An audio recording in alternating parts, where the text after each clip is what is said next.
Bonjour les Tilous, c'est Packboy pour hélas donc un Clash Nanar, j'ai envie de dire, même si c'est une Packboy Review. Ah, et cette fois-ci le film Dead of Me. Dead of Me, c'est la nouvelle bouse de Daniel Bouzman. À croire que ce gars porte bien son nom. Le réalisateur de Saw 2, Saw 3 et Saw 4, donc ceux avec un très très bon appétit gore, propose cette fois-ci un film avec Magic Q. Et où il ne se passe rien. En gros, je vous explique l'histoire très vite fait. C'est l'histoire d'un couple qui est en vacances en Thaïlande et il se réveille complètement bourré, regarde une cassette vidéo où ils font un certain rite et justement dans ce rite-là, l'homme, son mari, décide de tuer sa femme et l'étrangle et la tue. Sauf que celle-ci est encore vivante dans la vraie vie. Donc ils ne comprennent pas et ils essaient d'avoir plus d'explications. Passé ce synopsis qui peut faire vendre et qui est très intéressant, on suit un téléfilm. Un téléfilm où en fait, t'as l'impression que ils enquêtent pas vraiment, ou de temps en temps, quand le scénario leur rappelle à eux.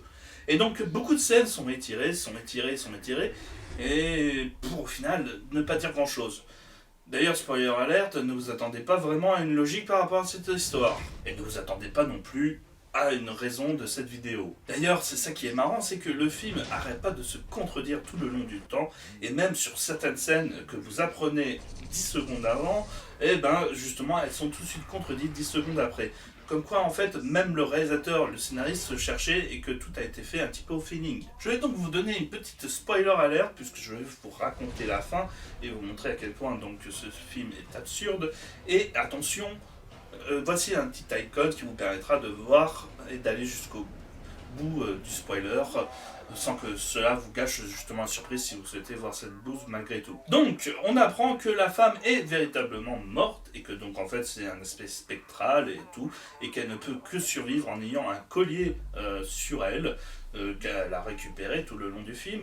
Et en fait, donc cette femme est morte vivante pour être sacrifiée, c'est-à-dire donc cousu les bouches et les yeux par tout le village pour éviter qu'il y ait des inondations sur ce village. Cela fait 200 ans donc qu'ils sacrifient des gens pour justement faire en sorte que les villages ne soient plus inondés par un typhon. Sauf que donc ils nous font un petit speech de presque 2-3 bonnes minutes disant que justement il est important donc d'avoir le juge, le libre arbitre et donc être soi-même juge de nos actes.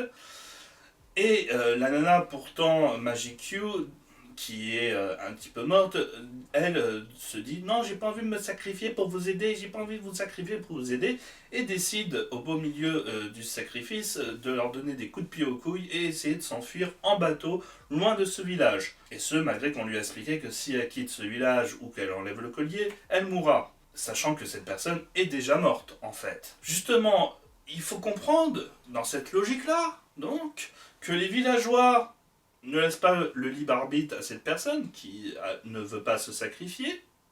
Or, ils disent que le libre arbitre est très important. Et deuxième absurdité sans nom, c'est que cette héroïne, j'ai envie de dire, décide de sacrifier tout un village pour se sauver. Alors bien entendu, je ne vais pas faire un débat sur le fait de est-ce qu'un sacrifice permet de sauver des millions de personnes, ça, ce n'est pas le débat. Par contre, quand cette personne est déjà morte, là, je trouve qu'il n'y a plus de débat. Et oui, puisque je ne vais pas vous spoiler encore plus que ça, mais sachez que donc la fin se termine avec le typhon qui engloutit tout le village et tue tous ses habitants, mais aussi donc l'héroïne qui a réussi à s'enfuir en bateau, est laissée pour morte puisqu'elle ne peut pas vivre dans ce village. Bon, bien entendu, le film se termine sur un mini cliffhanger où les sauveteurs décident de mettre le collier sur la nana. Bon, on ne sait pas pourquoi, il sait que c'est à elle et tout ça, mais bon, ça, on va abandonner l'idée. Et bien entendu, on voit qu'elle se réveille. Mais bon, cela n'empêche qu'elle restera une mort vivante toute sa vie. Donc en fait, le film, sa conclusion, ne sert poliment à rien ou est complètement absurde. Fin du spoiler! Comme vous pouvez le constater, donc le film n'a ni queue ni tête, et tout le long du film, justement joué par des acteurs un petit peu chopés au dernier plan, il y en a même certains, j'ai eu des doutes, avec des costumes, là aussi certes, j'ai envie de dire plus proche du carnaval que du film d'horreur. On sent le manque de budget et on sent aussi que l'histoire ne pouvait pas tenir sur un film de 1h30. Et là aussi, donc, il est rallongé avec beaucoup donc d'incohérences tout le long du scénario. Sans compter la photographie un petit peu sombre, grise et donc très plate. Là encore, on se réveille dans une mauvaise ambiance complètement débile. Tiens, d'ailleurs, pour vous donner une petite idée, il semblerait que ce couple-là était venu aussi pour prendre des photos d'un festival sur la fête des morts. Mais donc, sachez qu'au début du film, ils sont en retard pour prendre leur bateau et enfin donc partir de l'île, partir des vacances, sauf qu'ils ont oublié leur passeport et donc ne peuvent plus partir. Et c'est plus tard, donc 2 jours après, ou un jour après, que donc ils disent ah bah tiens t'es venu pour ça, bah vas-y va prendre des photos du festival. Bah si t'es venu pour ça, alors comment ça se fait que vous avez pris le bateau un jour avant que le festival commence? C'est vous dire à quel point vous allez juste vous tirer les cheveux et vous dire que bah putain Magic You, voilà, retourne à Hong Kong faire des films.